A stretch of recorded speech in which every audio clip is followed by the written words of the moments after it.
Universal y director de La Silla Rota. Gracias por estar con nosotros. Bienvenido. Buenas noches. ¿Qué se puede esperar de esta cita que va a tener en el Senado el fiscal? No hay que perder de vista, Yueli, que el Senado es la entidad que designa a Gertz Manero como fiscal general de la República. Luego entonces sería el espacio idóneo, pertinente, para retirar esa designación eventualmente en los términos de ley. Creo que esa es la relevancia de una convocatoria del Senado sobre el fiscal o sobre cualquiera de los otros funcionarios que el Congreso designa o ratifica. Vemos un fiscal realmente acorralado por muchos escándalos, casi todos ellos generados por él mismo.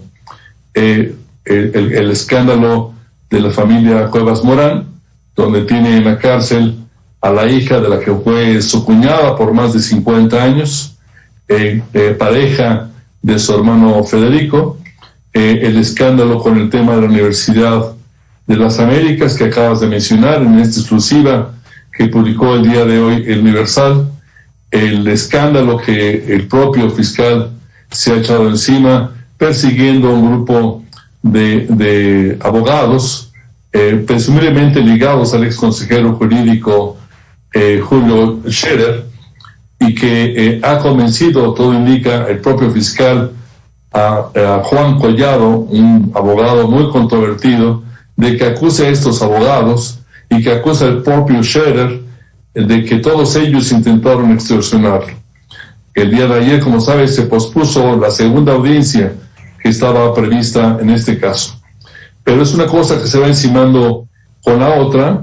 Tal vez una de las cosas que en mi opinión son más graves son estos audios que se difundieron en días pasados, muy lamentables en cuanto a que es un espionaje, pero también hay que entender que más allá de la cuestionar del espionaje, revelan una situación, yo diría que socialmente más grave, que es el uso de la fiscalía para perseguir y acorralar a personas que contra las cuales el fiscal Gertz tiene una confrontación personal, presionar a jueces, dar por hecho que tiene de su lado a ministros de la Suprema Corte de Justicia de la Nación, utilizar a subordinados, todo ello para fortalecer una pugna personal.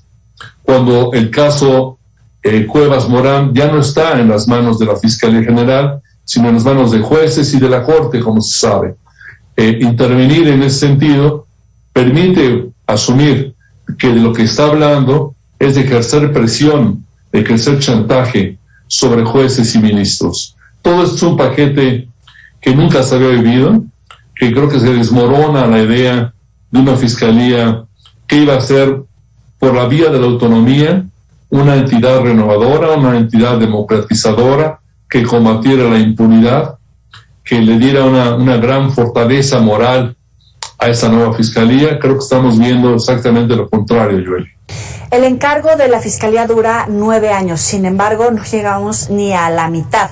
Sería un golpe muy duro para la administración que prometió el combate a la corrupción, a la impunidad y que ha salido a defenderlo una y otra vez sin importar lo que esté en la mesa.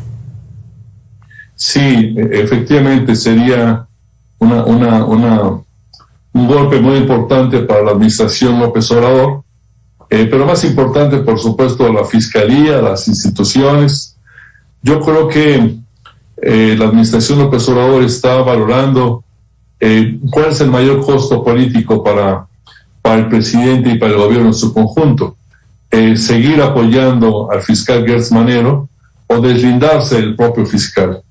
Creo que estamos justo en el momento en el que seguramente dentro del Palacio está haciéndose esta reflexión. Te pondría sobre la mesa un par de datos adicionales. Como una práctica institucional, la Unidad de Inteligencia Financiera, ahora bajo la conducción de Pablo Gómez, había tomado distancia de los reportajes que publicaba el Universal y otros medios de comunicación, describiendo documentos o investigaciones de la propia UIF. En este caso, en el reportaje que se publicaba de Universal, la UIF guardó silencio. ingreso muy significativo, diría yo. Hay señalamiento desde distintos ámbitos extraoficiales que los audios que exhiben al fiscal Gertz Manero utilizando la fiscalía para presionar a ministros y jueces podrían haber sido obtenidos por las áreas de inteligencia del propio gobierno López Obrador. Nadie en el gobierno ha salido tampoco a desmentir esa especie. De tal suerte que podemos estar viendo, y así lo trato de describir en la columna de hoy en Universal, el inicio de un deslinde de Palacio Nacional respecto al fiscal general. En tiempos políticos, esta separación del cargo o el movimiento por el cual vaya a salir del gobierno, si es que es así, respondería, por ejemplo, a la revocación de mandato, a las elecciones de este año, o cuál es ese cálculo político, tanto con Gertz Manero como pues todo el grupo precisamente señalado de haber filtrado, de haber grabado al fiscal del país. Sí, hay que recordar, Yoli, que la Fiscalía dejó de ser parte del gobierno. Es una entidad autónoma, como existe en otros países, incluso en América Latina, como existe en Estados Unidos, donde el fiscal no recibe órdenes del presidente, al menos no formalmente en nuestros países, no definitivamente en otras naciones como Estados Unidos. Es decir, no saldría del gobierno, simplemente quedaría acéfala, o no simplemente, es un tema muy grave, la Fiscalía quedaría acéfala y el Senado tendría que designar a un nuevo titular. ¿En qué coyuntura o qué momento es el más propicio, el menos lesivo para el gobierno? Habría que preguntarle al gobierno, pero no va a haber buen momento para eso, para nadie. Simplemente va a haber una acumulación de costos políticos hacia adentro y hacia afuera del país, que alguien tendrá que estar sopesando, seguramente lo está haciendo en este momento. Roberto Roch, gracias por estar con nosotros para el auditorio de Mega Noticias. Un gusto para mí saludarlos, Weili. Buenas noches. Buenas noches. Vamos a hacer también la invitación a que recupere estas y otras entrevistas en los próximos espacios informativos y las redes sociales. Ya volvemos.